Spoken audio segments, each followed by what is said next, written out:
this video, we will be replacing the antenna in this 2001 Ford F150.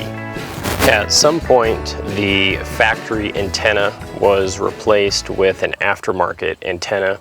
Unfortunately, the short nature of the aftermarket antenna does not lead to good radio reception inside of the vehicle.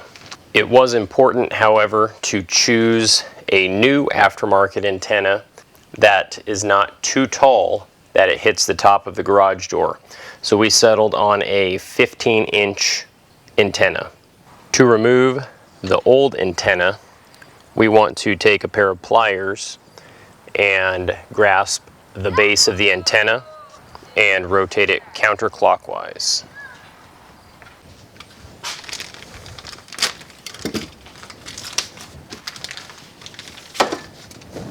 Our new antenna came with a couple different threaded adapters.